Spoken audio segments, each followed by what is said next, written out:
بسم اللہ الرحمن الرحیم لا الہ الا اللہ محمد رسول اللہ۔ بنت صلاح الدین نے کراچی سے پوچھا، وہ یہ کہتی ہیں کہ کوئی ایسی خاتون ہے جس نے اعلیٰ تعلیم حاصل کر لی ہے، تو کیا ایسی خاتون کہیں تدریس کر سکتی ہے؟ اس کے لیے تعلیم کرنا زیادہ بہتر ہے یا وہ گھر میں کام کاج کر کر ہی گھر کے اندر چار دیواری میں محدود رہے؟ بسم اللہ الرحمن الرحیم۔ خواتین کے لیے تدریس یا ٹیچنگ کے بارے میں جو اصول ہے کہ اگر وہ ٹیچنگ ایسے شعبے سے تعلق ہے اس ٹیچنگ کا کہ اس میں ایک امت کو ایک بہت بڑا فائدہ ہونے کی توقع ہے، مثال کے طور پر خاتون کسی خاص شعبے میں ماہر ہیں اور وہ پڑھا بھی لڑکیوں کو رہی ہیں، اور یہ بھی ہے کہ اگر اس قسم کی خواتین ٹیچنگ کا شعبہ اختیار نہیں کریں گی اور تدریس نہیں کریں گی تو لڑکیوں کو پھر میل ٹیچر پڑھائیں گے، جو کہ ایک ظاہر ہے بہت ہی ناپسندیدہ کام ہے، شریعت اس کو پسند نہیں کرتی۔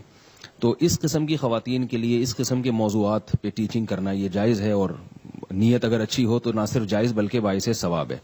لیکن یہ ایک استثنائی صورتیں ہیں، ظاہر ہے کچھ ہی خواتین ایسی ہوں گی جو ایسے خاص شعبوں میں جن میں مردوں کو مہارت نہیں ہے اور ان میں خواتین کی ضرورت بھی زیادہ ہے، جیسے میڈیکل سائنس میں گائنی کے ڈاکٹرز اگر خواتین ہوں گی تو ظاہر ہے وہ زیادہ صحیح ہے بنسبت اس کے کہ مرد اس شعبے میں قدم رکھے۔ تو اس قسم کی جو جتنی بھی فیلڈز ہیں ان میں خواتین کی یقیناً ضرورت بھی ہے۔ کوئی خاتون اگر اس میں اعلیٰ تعلیم حاصل کرتی ہیں اور وہ ٹیچنگ کے شعبے کو اختیار کرتی ہیں تو نہ صرف یہ کہ جائز ہے بلکہ باعث ثواب ہے۔ لیکن عمومی قاعدہ اور عمومی اصول جو ہے، جو مستثنیات ہیں نا، وہ تو ظاہر ہے مخصوص حالات کے ساتھ ہی خاص ہوتے ہیں۔ اصل جو ضابطہ اور اصل جو قانون عورت کے بارے میں قرآن و سنت نے بیان کیا وہ ہے وقرنا فی بیوتکن، فرمایا اپنے گھروں میں جمی رہو۔ تو یہ فطرت کا اصول ہے کہ گھر عورت نے سنبھالنا ہے اور گھر کے باہر کے کام مردوں کے ذمے ہے، اور یہ صدیوں سے چاہے وہ مسلمان ہو چاہے وہ غیر مسلم ہو انہوں نے کہا یہی رواج چلا آ رہا ہے۔ اب چونکہ ترقی ہو گئی ہے اور لوگوں نے اپنی آرا کو چینج کیا اور اس کی بنیاد پر بعض اچھے کام ہوئے اور بعض یعنی اپنی عقل کا بیجا استعمال کر کے بہت سے لوگوں نے فطرت سے بغاوت بھی کی ہے۔ تو یورپ نے فطرت سے بغاوت کی اور نتیجہ یہ نکلا ہے کہ مرد اور عورت دونوں کو گھروں سے باہر نکال دیے۔ تو ایک اصولی بات یاد رکھیں کہ فطرت کے قوانین کبھی تبدیل نہیں ہوتے۔ مثال کے طور پر اس کی ایک میں مثال دیتا ہوں کہ دیکھیں ہم صدیوں پہلے بھی ہمیں پیٹ بھرنے کے لیے روٹی چاہیے تھی اور روٹی کو ہم اسی طرح سے چباتے تھے جیسے صدیوں پہلے یعنی اب بھی اسی طرح چباتے ہیں جیسے صدیوں پہلے چباتے تھے۔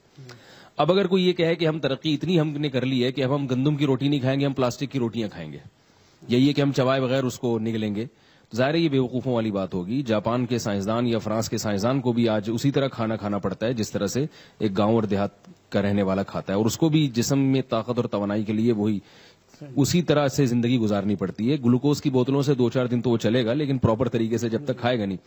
تو جو نیچر ہے نا، نیچر وہ نہیں بدل سکتی کبھی بھی۔ تو اللہ تعالیٰ نے مرد کو باہر کے لیے بنایا اور عورت کو گھر کے لیے بنایا ہے۔ اگر عورت کو بھی گھر سے نکال دیں گے ہم تو بچوں کی پرورش کون کرے گا، نئی نسل کی حفاظت کون کرے گا؟ اور ان بچوں کو ماں چاہیے گھر میں۔ ماں اگر جاب کر رہی ہے وہ آدھا دن اس کا یونیورسٹی میں گزر جاتا ہے تو بچہ تو یقیناً متاثر ہوگا۔ نتیجہ کیا ہے؟ وہ مائیں پھر بچوں کو یا تو بچے جنتی نہیں ہیں، ایسی مائیں ایک آدھ بچے کے بعد نسل روک لیتی ہیں، یہ بھی فطرت سے بغاوت ہے، کیونکہ عورت کی ذمہ داری قدرت نے فطرت نے نسل بڑھانا لگائی ہے۔ تو وہ اگر اجتماعی سطح پہ خواتین نسل روک دیں تو اس کے الگ نقصانات ہیں، کیونکہ اس کا بھی موقع نہیں ہے، ورنہ میں نمبر وار بتاتا کہ اس کے معاشرے میں کتنے بڑے نقصانات ہوں گے نسل روکنے کے۔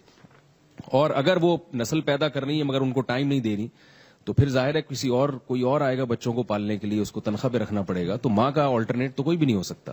تو اس لیے جو نیچر اور کا جو نظام ہے، اور اسلام تو فطرت ہی کا دوسرا نام ہے، فطرت اللہ التی فطر الناس علیہا، تو وہ اس کا تقاضا یہی ہے کہ عورتیں عمومی سطح پہ گھر کی چار دیواری میں رہیں گی۔ انہوں نے اگرچہ تعلیم حاصل کی ہو تو وہ اپنی ایکٹیویٹیز کو گھر کے اندر محدود کریں۔ تعلیم کا فائدہ یہ ہو کہ اپنے بچوں پر آپ اس کو خرچ کریں، لیکن بہرحال اس سے مستثنی بھی ہیں جو میں نے شروع میں بیان کر دیا۔ ٹھیک، بہت شکریہ۔ سبسکرائب کیجئے ہمارے چینل اور دبائیے بیل کا آئیکن تاکہ آپ کو ریگولر نوٹیفیکیشن اپڈیٹس مل سکے۔